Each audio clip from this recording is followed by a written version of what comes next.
Hidalgo, on fait une voix. Au revoir. J'aime bien ton gilet, mec. Ouais, il n'y en a pas de gilets jaunes ici, ils sont morts.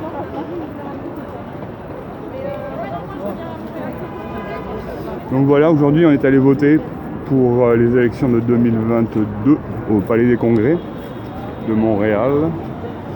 Et j'ai mis mon... fait comme ça, j'ai mis mon gilet jaune ici, mais bon, il n'y a pas grand monde à part cette demoiselle qui fait signe de réelle citoyenneté.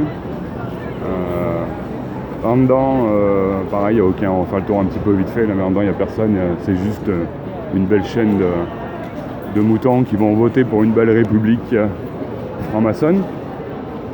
D'ailleurs, Jean-Luc Mélenchon disait que dans une entrevue, si je ne m'abuse, il y a quelques décennies de cela, que la religion de la République, c'était la franc-maçonnerie.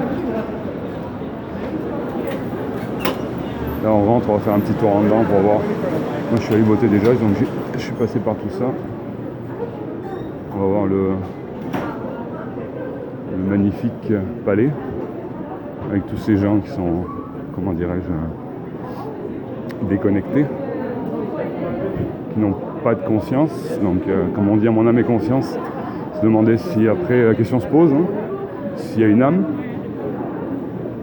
la conscience citoyenne de la République encore, qui a été imposée dans un bain de sang en 1789-93.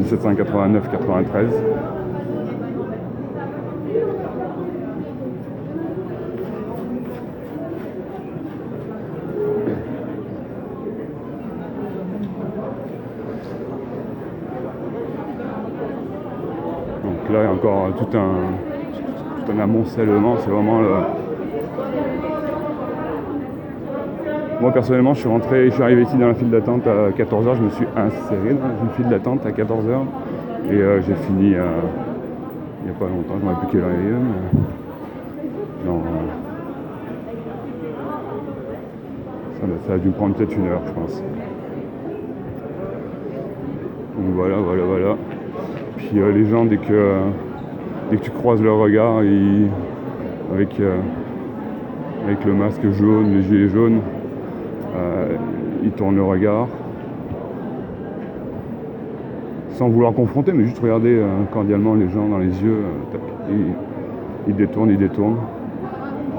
Là on voit vraiment comment dirais-je, dans un sens, je perçois vraiment les dissonances cognitives, le contrôle mental de par, encore une fois, la République.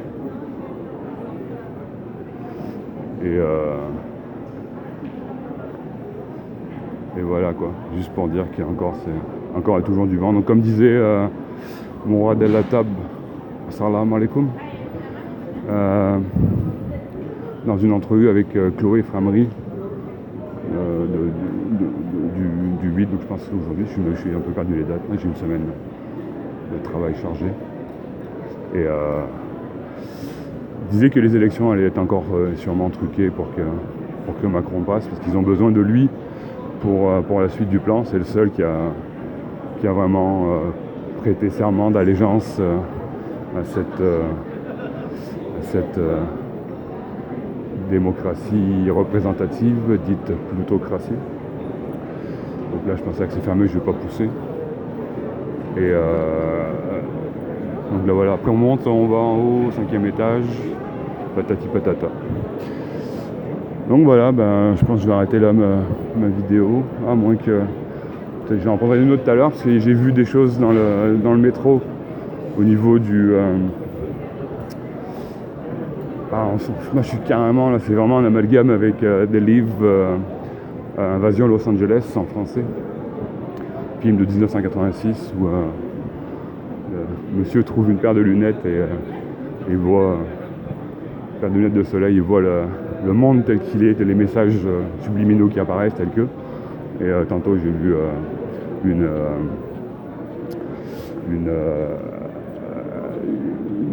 sur le site, sur le truc de la STM, de la propagande par rapport à l'agenda 2030 que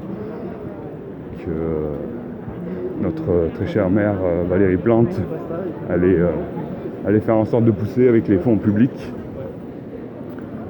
Donc voilà, on va pas refaire le coup de 1974, la privatisation de la Banque du Canada. Donc privatiser les bénéfices et socialiser les pertes. C'est ce qui se passe. Et de ce que je pense, ici, il y a beaucoup de jeunes, ça va voter en masse pour les Verts, Mélenchon, enfin la gauche, la lobotomie de la gauche, la franc-maçonnerie. Et tutti quanti. Donc je refais encore référence à l'entretien de M. Mourad à la table, qui est vraiment plein de... Là, il est chaud patate, ce gars-là. Là, franchement, il est écœurant, il balance, il donne des noms, puis il dit « j'ai pas peur, moi, amenez-moi au tribunal ». Il est déjà depuis 7 ans, cette année, séparé de ses enfants. Enfin bon, référence allez voir ça. Portez-vous bien, force et honneur. À bientôt.